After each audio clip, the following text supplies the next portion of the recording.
Утре во Македонија ќе допатува грчкиот министер за надворешни работи Никос Кодзијас. Тој во Скопје ќе се сретне со министерот за надворешни работи Никола Поповски, а потоа, според грчкото МНР, ќе разговара со вице-премиерот задолжен за европски прашања Фатмир Бесими.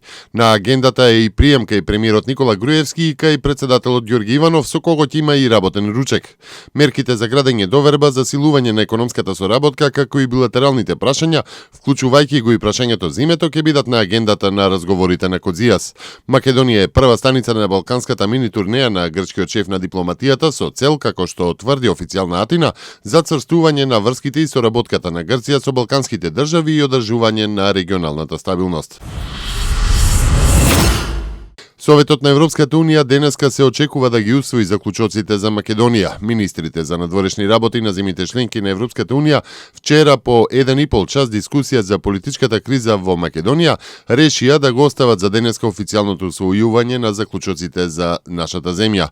Заклучоците в четврток и в петок ќе бидат усвоени од страна на шефовите на државите и на владите на земјите членки на Европската Унија. Се очекува да се повикаат сите страни да преземат одговорност и итни мерки насочени кон обезбедување одржливо решение и конструктивно да се вклучат да го рестартираат политичкиот диалог и да ја вратат довербата во институциите. Субвенционирано вработување лица во социјален ризик, како и помош за приватниот сектор со директни субвенции да отворат нови работни места за овие категории на граѓани, предвидува новата мерка на Министерството за труд и социјална политика во соработка со Агенцијата за вработување. Мерката денеска ја најави министерот за труд и социјална политика Диме Спасов.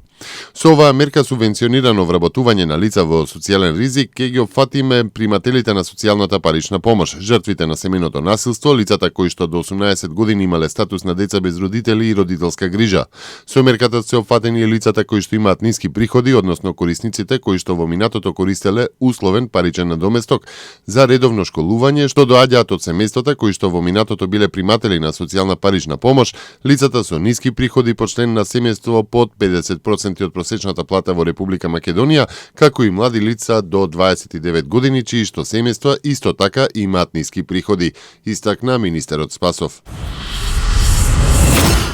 Во Брисел денеска почна нова рунда од политичкиот диалог меѓу Белград и Приштина, за која политичарите и медиумите оценуваат дека е од исклучителна важност. 4 теми се на дневниот ред на разговорите под покровителство на високиот представник на Европската Унија Федерика Могерини, а за Белград е најважно прашањето за формирањето заеднички српски општини.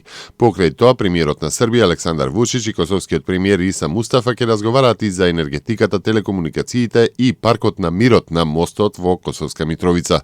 Од напредокот во диалогот зависи отворањето на првите преговарачки поглавја во процесот на пристапување на Србија во Европската Унија, а на инсистирање на Германија, првото од тие треба да биде 35-тото поглавје, кое се однесува на процесот на нормализирање на односите меѓу Белград и Приштина. Од високите температури што го зафатија Карачи, најголемиот град на Пакистан, и другите области во јужната провинција Санд, веќе почина, а повеќе од 450 лица. Според здравствените служби на Пакистан, најмногу луѓе умреле во Карачи, град од 20 милиони жители, каде претходните денови температурата достигнуваше и до 45 степени Целзиусови. Метеоролозите и натаму предвидуваат топло време, а дури кон крајот на неделата се очекува мало разладување. Покрај врелината, граѓаните на Карачи имаат проблеми и со честите исклучување на струјата, заради што во повеќе населби се одржуваат протести.